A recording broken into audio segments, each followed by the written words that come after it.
Students, families, friends, members of the faculty, staff, and the Board of Trustees, it is my great honor and tremendous pleasure to welcome you to the Berkeley Carroll School's commencement exercises for the graduating class of 2021.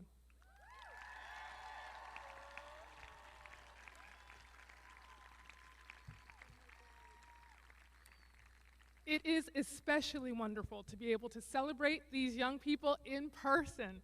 And so I will begin with an expression of gratitude to all in our community whose diligence, flexibility, resilience, creativity, and care allow us to gather on this day in this space.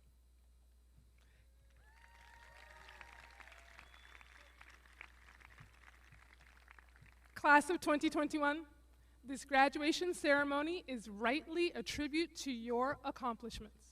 You have worked hard and you have excelled in the classroom, on the playing field, on the stage, and in numerous other arenas. For this, we commend you, but commencement also offers an occasion to celebrate the many gifts that you have received from those in this audience: parents, guardians, grandparents and siblings, teachers, advisors, and friends whose sacrifice, encouragement, and guidance have brought you to this juncture. And so we thank those who have been your support. At this time of leave-taking, I can say unequivocally that you have done well and given us good cause to rejoice today. Over the years, I have congratulated literally thousands of graduates, but none have had the unprecedented collective experience that you all have navigated since March 2020, when we left the schoolhouse, shocked and uncertain, but quickly determined to persevere. During the past 15 months, you witnessed a global pandemic that engendered fear, loss, and separation. Yet COVID-19 was unable to quash the spirit evident in your work and, as we have reconvened, delightfully in your play. 1 year ago, you saw the terror of George Floyd's killing, but his death and that of other unarmed Black people sparked in this land the largest civil and human rights protests in a generation. I would like to believe that this reckoning has the capacity ultimately to uproot all forms of racism and bias, not only anti-Black, but also anti-Semitic, anti-Arab, anti-Asian, anti-Muslim, and the many others. Harnessing an intersectional perspective, this struggle has the capacity to stamp out misogyny, homophobia, transphobia, and all forms of identity-based oppression and violence.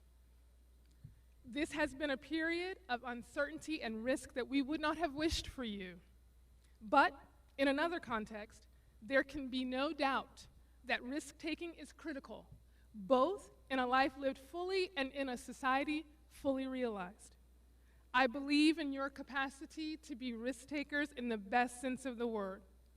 It is my hope that you will face the unknown with confidence, relying on your curiosity, your critical thinking, your creativity, and your compassion, that you might do well and do good.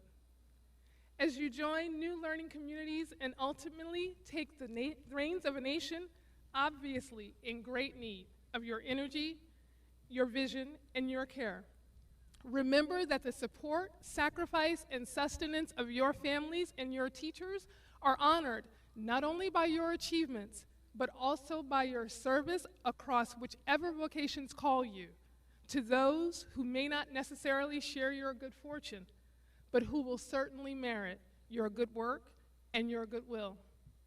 Class of 2021, like all assembled here, I am proud of you and pleased for you on this long-anticipated graduation day. Congratulations again, and know that I wish you all best on the journey ahead.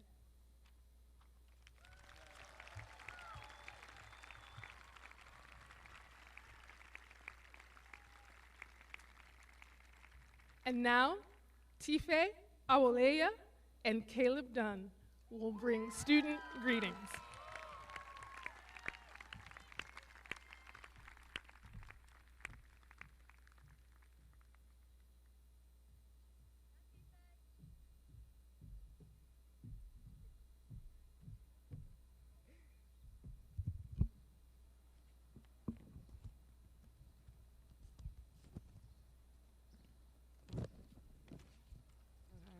Hi, I'm Tife. And I'm Caleb. We're co-presidents of the Executive Council. Classmates, family, friends, teachers, welcome. Thank you all so much for coming. Class of 2021. We did it. It merits a clap. And although this year has, without a doubt, been a trying one, at least we get to graduate in a baseball stadium. Makes me feel as though this was all worth it. On a more serious note, though, it really is incredible how far we've come together. To think that those little 14 and 15-year-olds on the New York and night cruise, making our first high school friends and tearing it up on the dance floor, some more than others, would become these adults seated here, all bound for different adventures, is insane. One of the best things about being a part of this class has been the impacts we've made on one another, often without realizing. We all have those people who made a certain class, extracurricular, or sport worth it. Shout out to my volleyball girls. And shout out to my volleyball boys. Yep, I see you. Senior night would have been great this year, if we had one, and if I was still on the team. Caleb and I can attest that we got each other through the American Studies and came out of it closer friends. Except for the game. Irreparable damage. Not to mention our numerous advising bake sales. They brought us closer together as advisings and allowed for some mostly friendly competition. I think that's really what Berkeley Carroll is all about. Selling overpriced baked goods to ninth graders who aren't allowed to leave the building during break. Plus, because of them, we can each put on our resumes that we are skilled in marketing and product distribution. Makes up for the lack of APs. That it does. We're truly in awe of the growth we've made as a class. None of us could foresee the multitude of things we'd have to handle. Not only the effects of the pandemic, but also the challenges of becoming young adults in the world. Navigating jobs, the college process, transitioning to online school and back, it's almost comical thinking back to the absolute panic we all had entering our ninth grade finals. We've borne witness to our development into people we can all be proud of. I know that each and every one of us is prepared for whatever is in store for us after BC. And it is because of pillars in our community, like our great dean, Mr. Stein, who has worked tirelessly the last 2 years to provide for us. Congratulations again, class of 2021, and we welcome everyone here to our graduation ceremony. Thank you.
Salutations. Greetings to the teachers and faculty, students, families. So great to see you all here. It's so emotional, I might just shed a tear. Mr. Nazuma, hope you're doing well. That would be swell. You know, I can tell. Something feels different, feels new. Like a toddler that just figured out 2 plus 2. Class of 2021, we're leaving BC. We're gonna be out, gonna be free. Free to live life like a bumblebee, pollinating the world from tree to tree. But I have to say, it sounds a little strange having the future ahead of us, a street we have to pave. Excited, yet nervous, emotions oscillating like a sine wave. Wonderful waves crashing down on the sand over at the beach. But enough with my shenanigans, let's get on with the speech.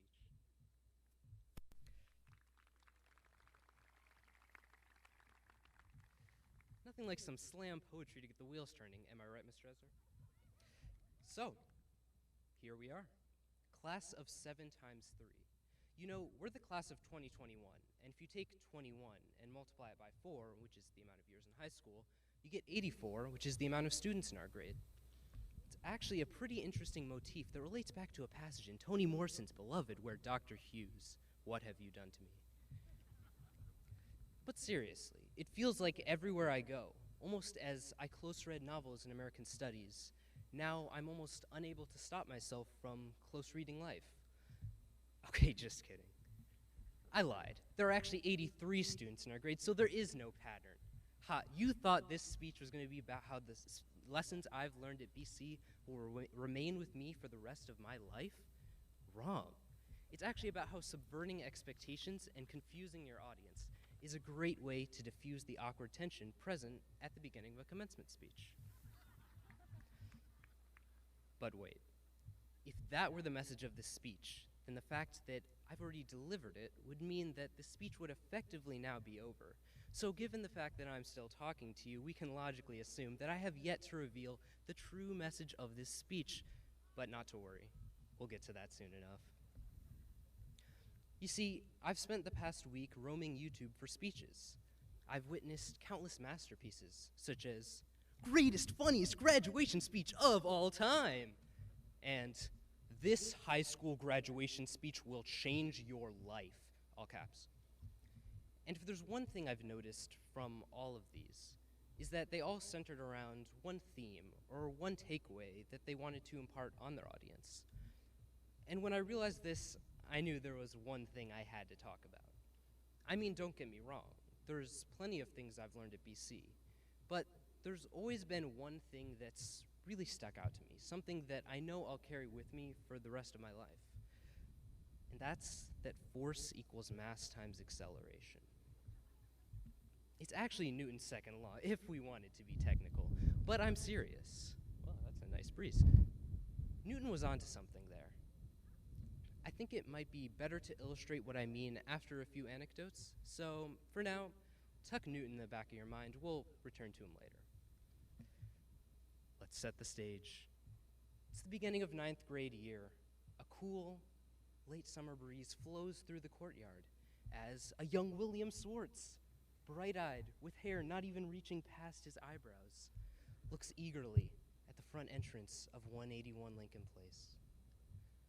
9th grade was a time of great renewal and growth, a feeling which I suppose many of us will be returning to in the fall. We learned about the course load from classes such as Modern World History, where Dr. Rodberg broke us down so she could build us back up.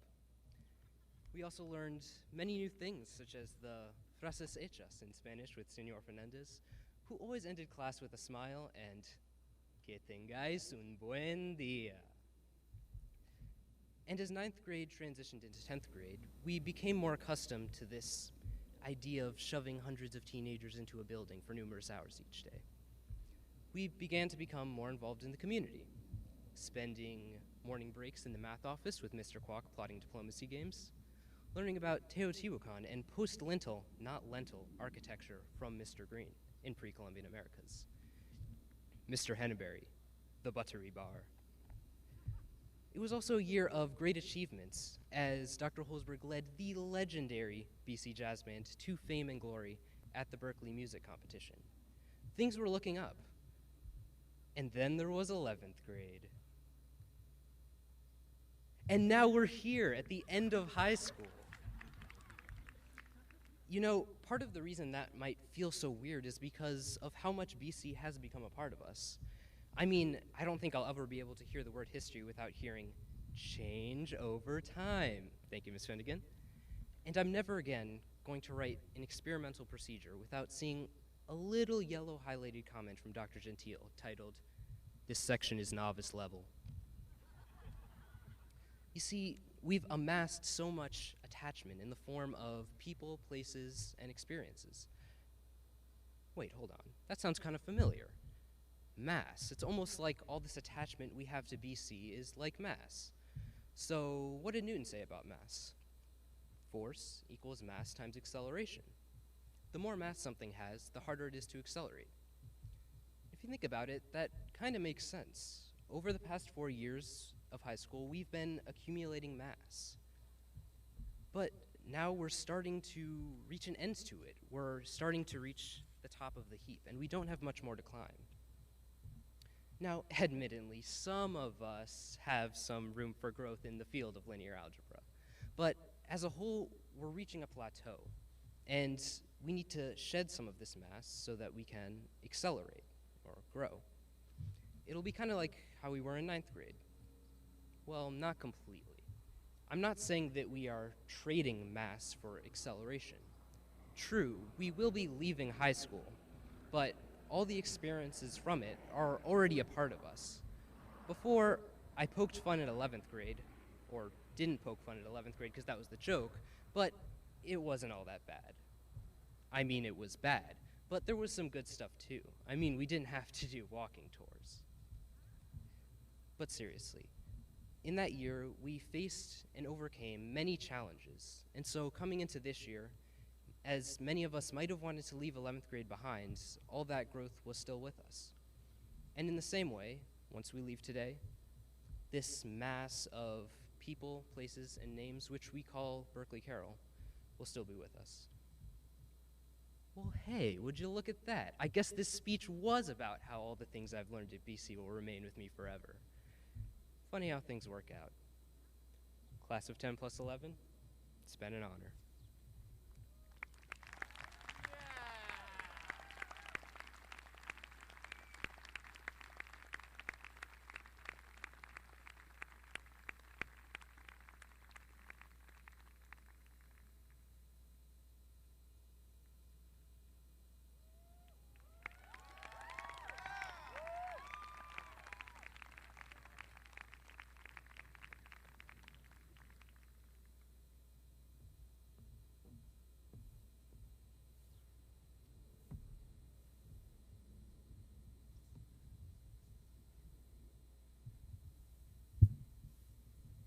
Good morning.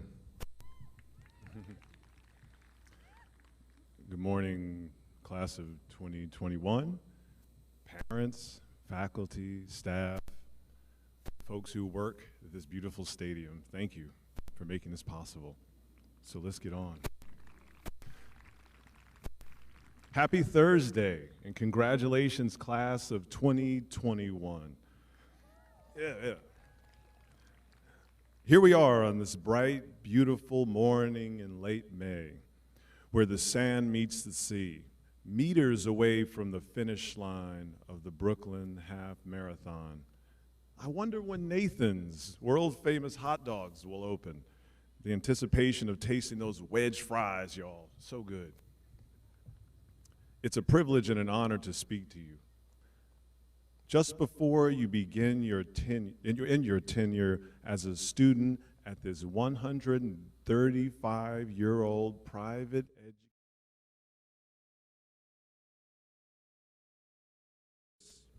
here we are at MCU Park, home of the Cyclones, right? Yeah. The metaphorical potential of this celebration in this space is like Field of Dreams remarkable. But I'm sure that you know by now my knowledge and proper use of sports acumen is minuscule and comical. So I'm going to stick with what I know best and try and keep the obscure musical references to a minimum. I have one important bit of advice that I'd love to share with you today. Respect the architect. I believe it was Biz Markie who coined this phrase in 1988 on Nobody Beats the Biz. For me, however, it's Little Cy's verse on King Ghidorah, rest in peace, MF Doom, Next Levels in 2003, that nicely frames it as a piece of advice when he admonishes, hold up, respect the architect. And this is what I'd like you to do for me right now. Take a moment, respect the architects in your life. Those who sustain your existence with food, clothes, shelter, offerings of appreciation, helps you learn and define self-love and love for others. Literally, hold up before you take your diploma in one hand and turn a tassel from one side of a square hat to the other. Please hold these folks in the light and glory of this moment. The people who taught you thank you.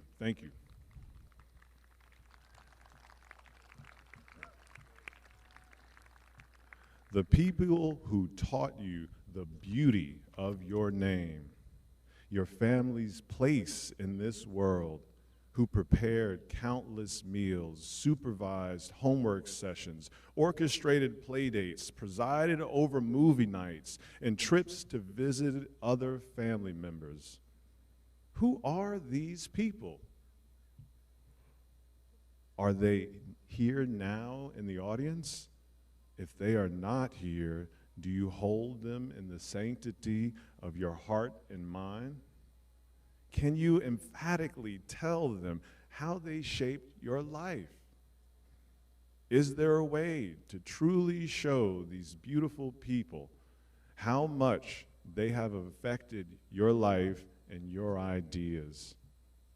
I have a story for you that may put this most important day in context for us. In the winter of 2018, my cousin-in-law, Adrian, was arrested in Cruces, Cuba, for illegally purchasing a steak on the black market. He spent 2 days in jail. Right around this time, Cuba experienced a massive gas shortage, which made his job as a taxi driver nearly impossible to do. After 2 years of making little to no money and raising his son, Diego, he and his wife, Lisandra, decided in February of 2020 that he would leave Cuba for Cancun, Mexico, where he washed cars and sent money back to his family. On March 31st, 2021, his 30th birthday, he illegally crossed the border at Mexicali, the capital city of Baja California in northern Mexico.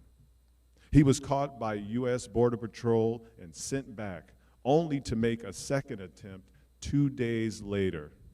He was caught again and is currently waiting to be released from a detention center in Texas. He will be allowed to stay in the USA. Now, all of the facts I've relayed to you are from text messages and brief conversations with my wife and my sister-in-law and Adrian. There are so many parts missing. How are his son and his wife dealing with his absence? When will he be released from the detention center? Where will he live? When will he see his family again? How long will he have to work in the United States before they can join him here? There is so much uncertainty in his life. And I think about my best friend, Didier, whose family left Haiti on January 1st, 1969, after their lives were threatened for speaking badly about a member of Duvalier's political party. My friend from college, Denoy, whose father swam across the Mekong River in the mid-1970s to escape the Laotian Civil War. And my lifelong friend, Arpan, who reluctantly left Calcutta, India, at age 8 in 1991, once his father received a scholarship from the Mother Teresa Foundation to attend graduate school for social work at Washington University in St. Louis. He told me, I had 28 cousins in Calcutta. I had a beautiful life. And then we moved to St. Louis, and it was just me, my mom, and that's it, and my dad. So many stories, each embedded with details that are hazy and hard to articulate and sometimes painful to remember. You have stories and experiences just like these in your family. Do you know about them? Who holds this information? Are they willing to share these memories with you? I believe this idea of respecting the architect means demonstrating reverence for and having curiosity about these narratives. And how can you take these narratives and use them to shape how you regard the opportunities that will come your way? Consider Diego's life for a moment, the years of his father's absence, his immigration experience, his first years of elementary school. Consider the teachers, architects, whose job it will be to design and build an educational experience that will shape his life. Will they see him as we have tried to see you? In the midst of this rite of passage, this celebration of one moment that has taken your family generations at which to arrive, can you see and understand how Berkeley Carroll has prepared you for living a life with an open heart and an open mind? Do you believe these ideas and edicts you embrace during your time here, and how they will open the most challenging and rewarding doors of opportunity for you? Can you truly understand how so much time and energy, ancestral power, emotional resolve has been poured into this carefully curated experience that we call high school? I certainly hope so.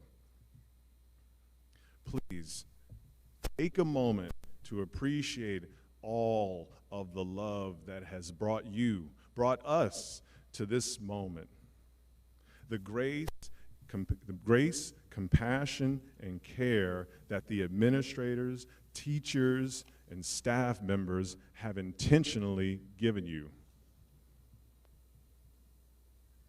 In Mary Oliver's poem, To Begin With, The Sweetgrass, a poem I've read at least 100 times, and to 100 different people in this audience today, and to my mother at least a half dozen times over the last 3 years, she writes, "The witchery of living is my whole conversation with you, my darlings. All I can tell you is what I know. Look and look again. This world is not just a little thrill for the eyes. It's more than bones. It's more than the delicate wrist with its personal pulse. It's more than the beating of the single heart. It's praising. It's giving until the feels like receiving. You have a life. Just imagine that. You have this day and maybe another and maybe still another. I often fixate on the word witchery when I read this poem. What exactly is the witchery of living? Perhaps it's being attuned to what is beyond the corporal and personal. What moves between us? These ideas, these moods, wishes, and expectations that keep us engaged with life, thinking deeply about the forces that brought us here to this moment, this celebration of your success. And by remaining engaged and appreciative of all that you have been given, you may find that beautiful moments like this will continue to shape your life.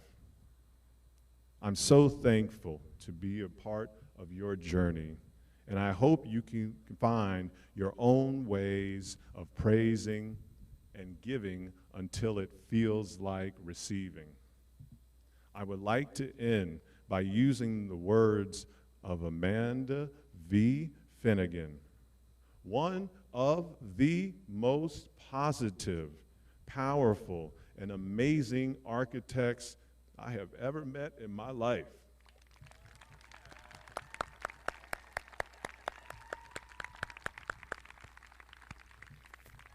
The love is there. The love is here. Peace and power, y'all. Thank you.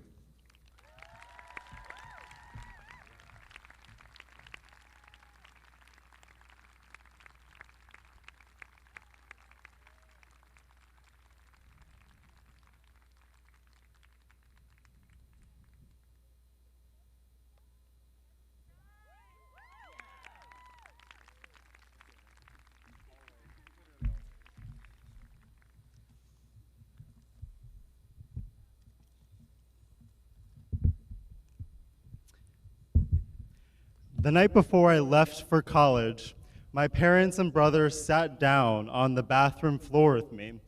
We cried together, and my dog licked up our tears. I don't know whether you graduates have yet imagined the night before your college education starts, but perhaps today you can picture it a little more vividly.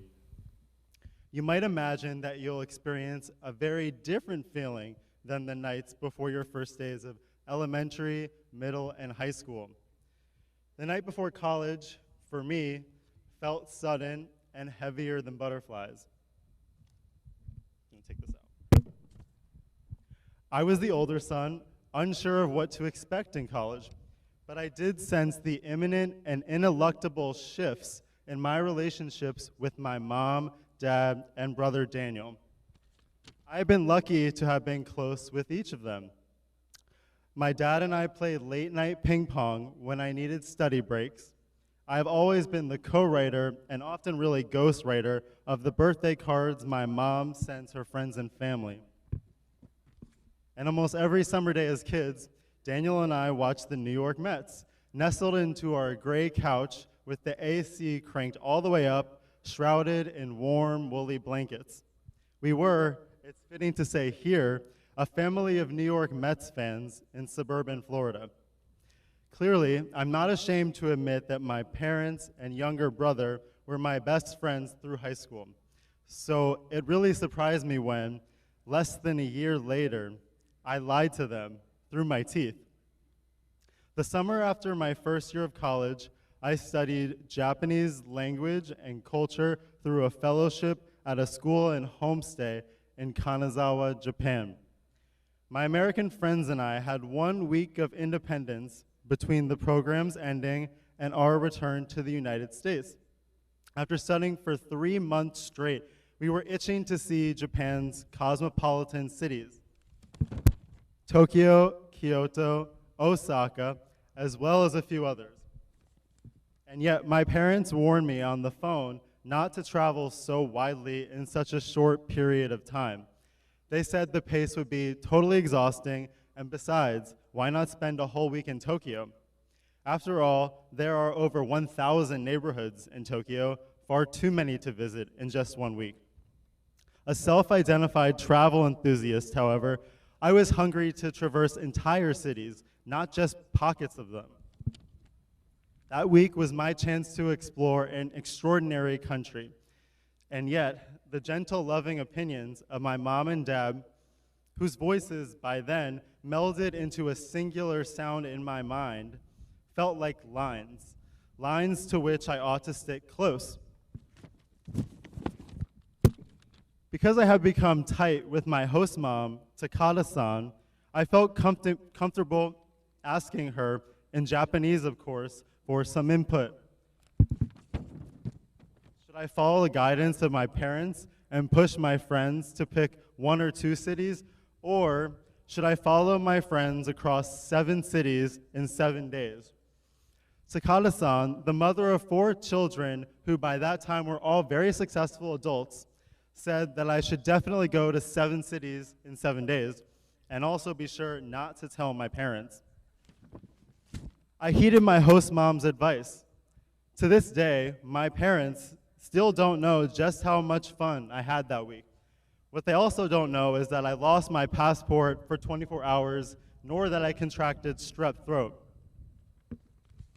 I promise that story was not a way of saying that parents are always right. That goes without saying. Rather, that experience of lying to my family contributed subsequently to my grappling with a much bigger lie by omission.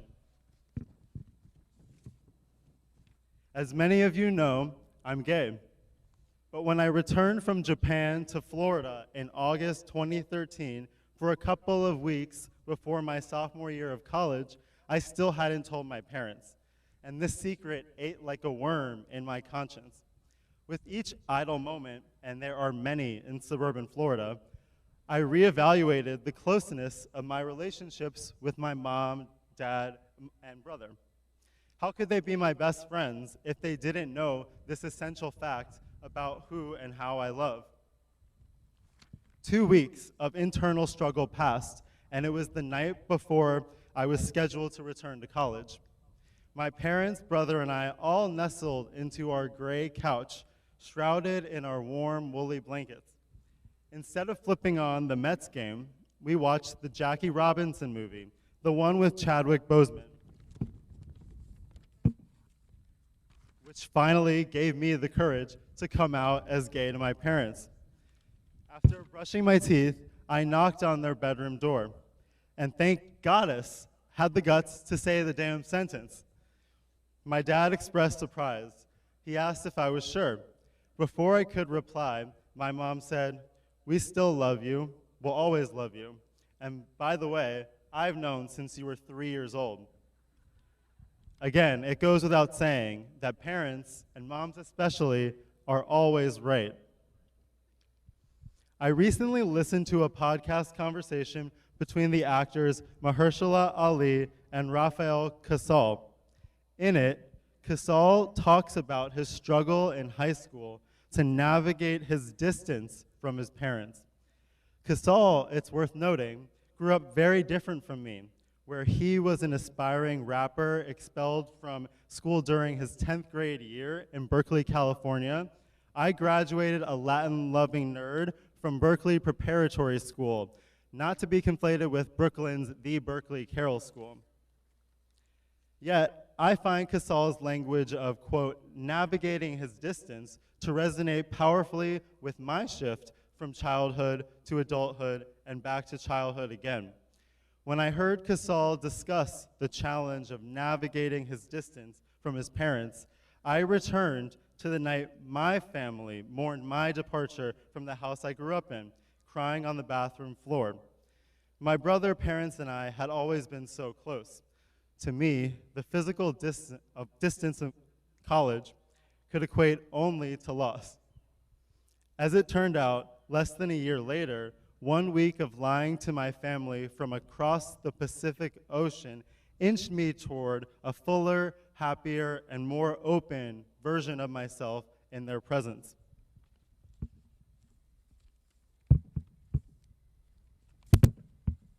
I brought too many pages.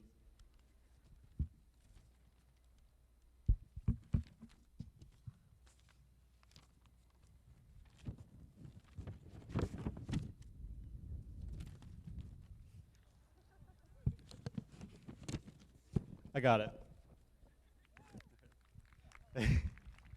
All right, luckily the one that flew away wasn't one I needed. As teenagers surviving a pandemic, you know all too well the experience of navigating distance. As a result of quarantine, you have had way too much time in your homes with your families, and your folks may very well be ready for you to leave tomorrow. Plus, thanks to the Berkeley Carroll health team, you are keenly aware of just how crucial physical distance, even from your best friends and teachers, can be to your well-being. During your time in high school, you have been challenged in many unexpected ways to put your childhood on hold and to grow up with incredible intensity. You left Plato's cave months ago, and by now, you're well equipped for the journey outward and onward. At the same time, your graduation is a significant signpost. Today is meant for you to pause, to celebrate how far you've come, and in the process, to appreciate how close you remain. This morning, in particular, I can sense the slow shift of time, and with it, the growing distance between you, your family, your home, and your high school. In the past week of no classes, I have already begun to feel some separation anxiety from many of you, and I'm not even your parent. Let's welcome this shift of time and space together. Regardless of how tight or how smooth your relationship is with your family, or whether your relationship with your family is biological, chosen, or a combination of the two, I know that every one of you will leave here rich with love and the right amount of confidence, that you will lie with caution, and that you'll speak your truth on your terms, and that you'll return regularly to your beginnings. Congratulations to the students and graduates of class of 2021, and especially to your families.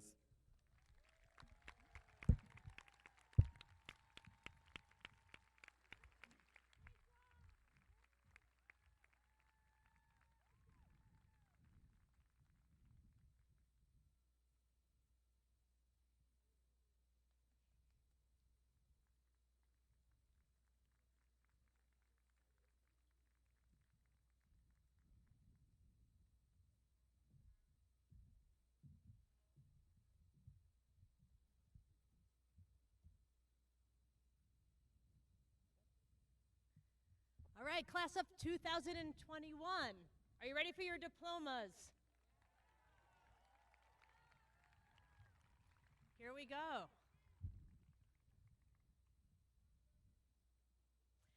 Ashley Jane Albinus.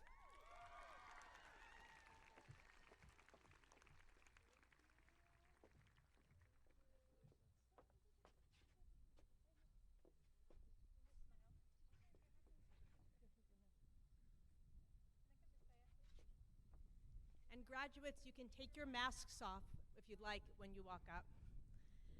Lauren Christine Anatol.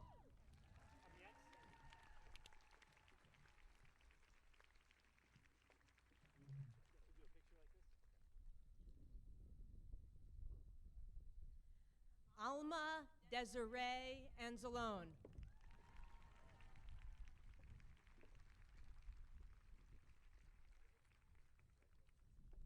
Usaris Arias.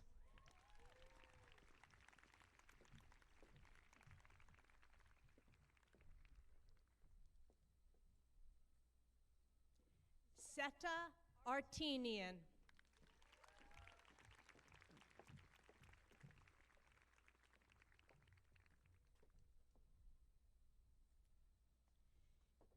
Jeannie Elizabeth Augustin.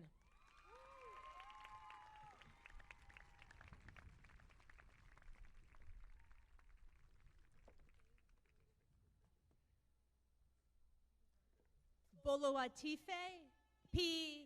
Awoleya.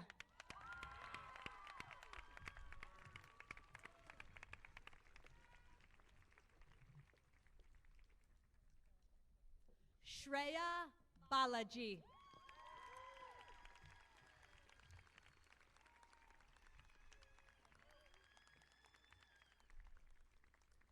Jonathan Joshua Barley.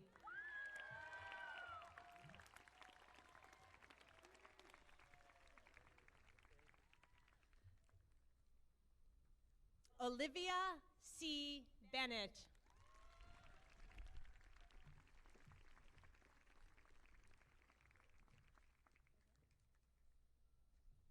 Lila Grace Blank.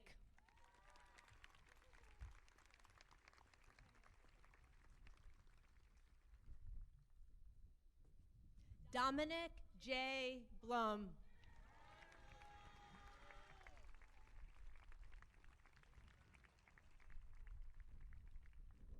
Eileen Calderon.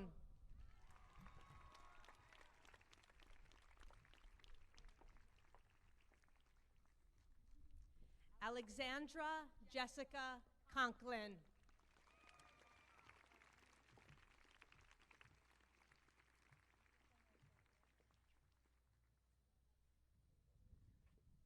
Sean Cushman.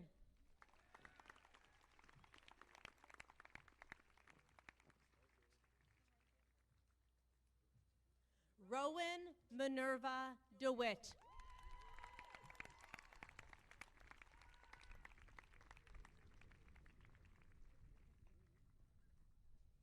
Antonio Joseph DeMoncos.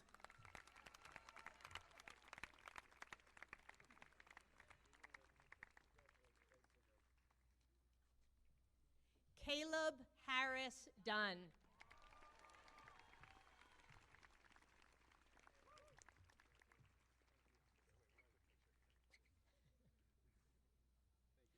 Carolyn Lila Dunn.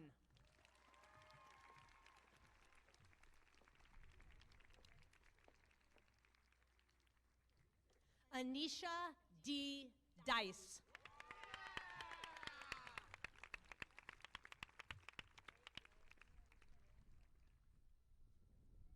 Luke Wishart Ehrenfreund.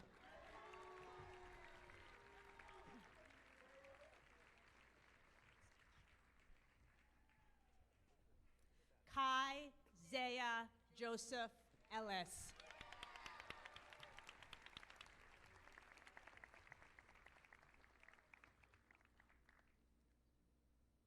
Sabrina Baumfeld Heingens Ellis.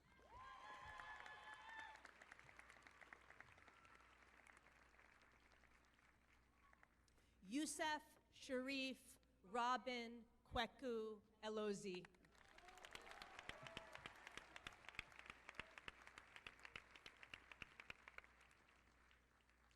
June K. Fergus.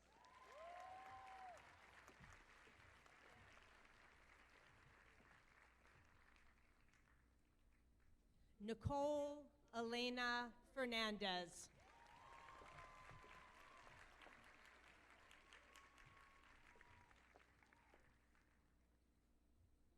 Kai Theodore Fiedelholtz.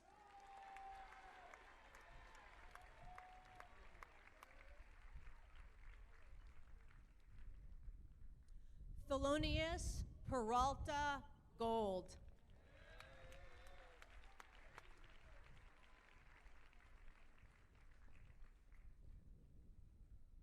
Sophie Roberta Gould.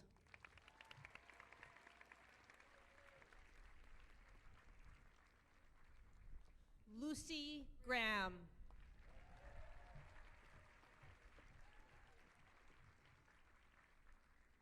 Sora Nan Guthrie.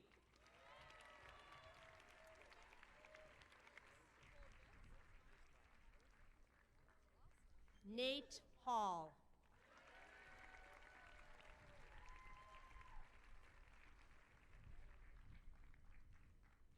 Charlotte E. B. Hampton.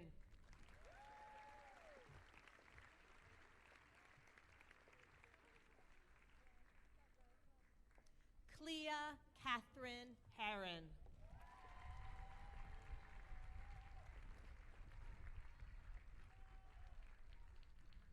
Maris J. Alexis Hayes.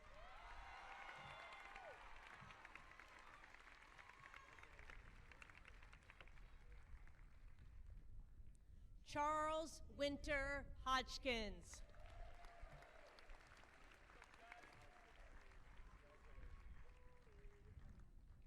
Rowan Hazard Johnson.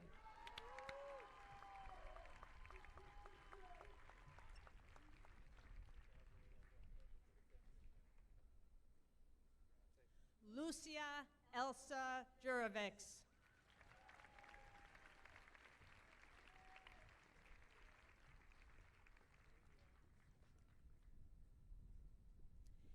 Alex Carl Just.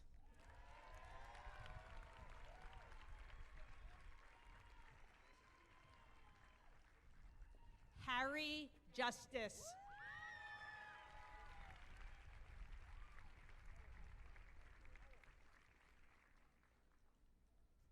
Michael Anthony Corey.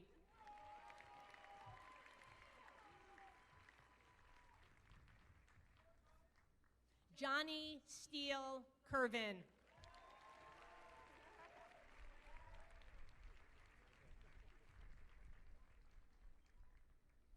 Aiden Klingus.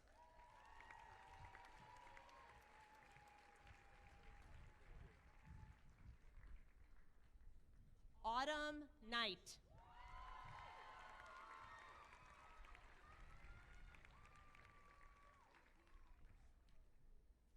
Brandon Gary Antonio Knights.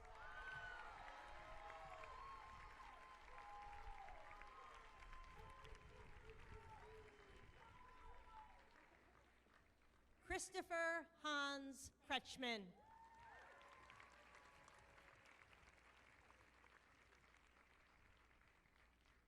Moya Rose Lindsay.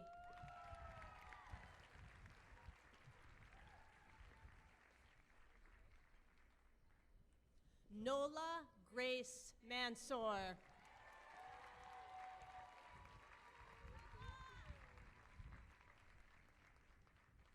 Serena Modigliani McGrain.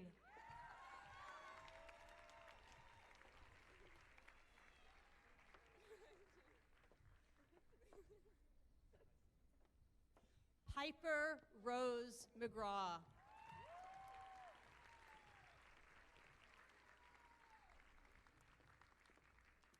Leonora Pamela McLean.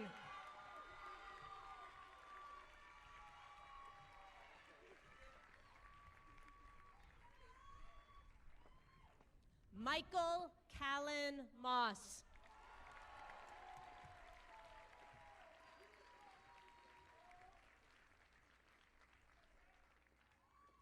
Desiree Naini Ukmar.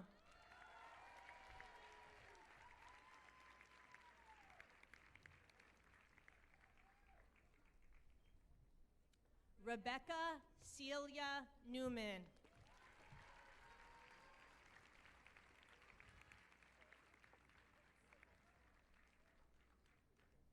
Sage Tatiana Oreggio.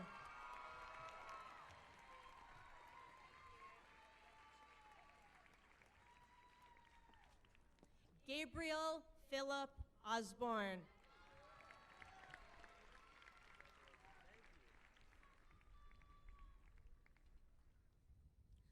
Zola Susanna Doyle Osman.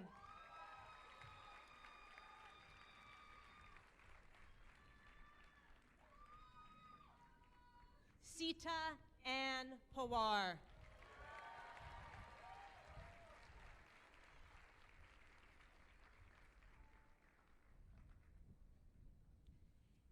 Gabriel Adrian Prieto.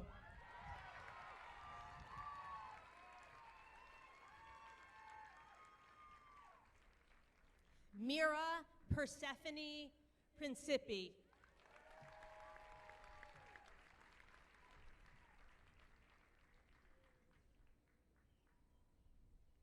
Elliot M. Radin.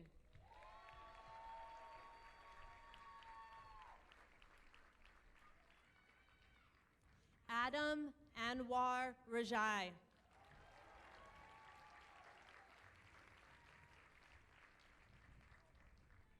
Natasha Mia Raznik.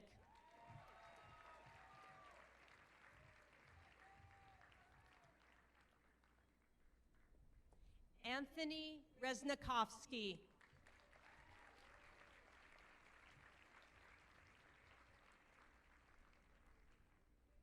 Cecilia Rivkin Brennan.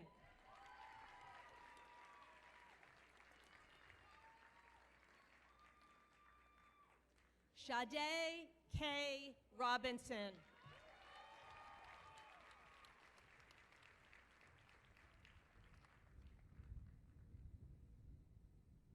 David E. Rod.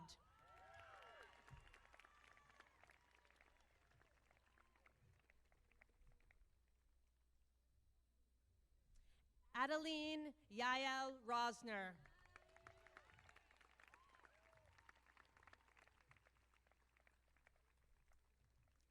Daniel Felix Safian.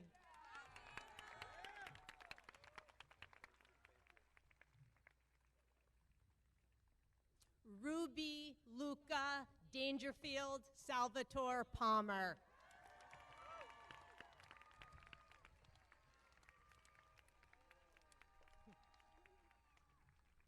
Margaret Rachel Shafson.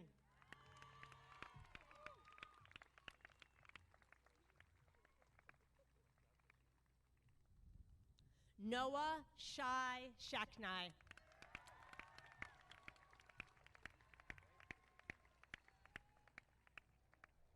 Henry Beers Shank.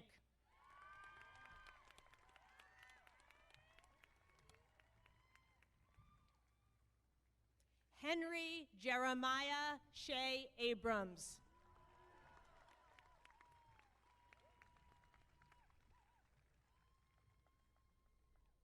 Oliver Livingston Smith.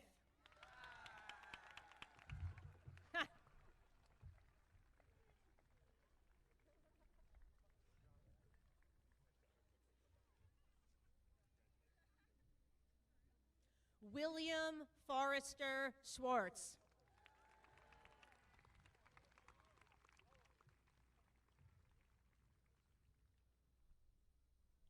Alexandra Jane Thogmartin.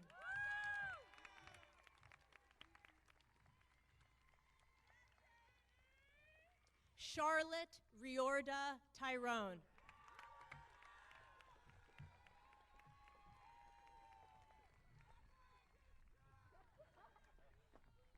Joan Marie Veras.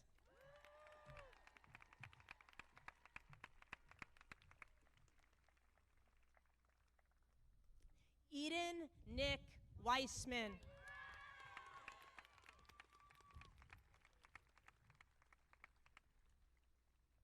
Andreas Emerson Welch.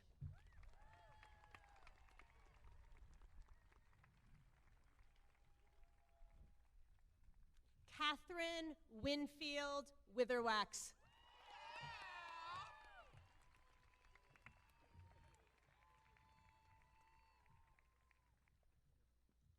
And Billy Shiloh Wynn.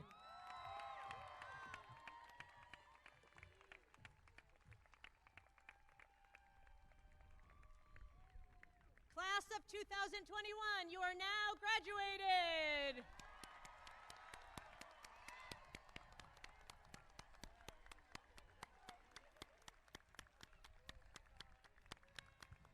Families, you can meet us over there at the end. Thank you so much.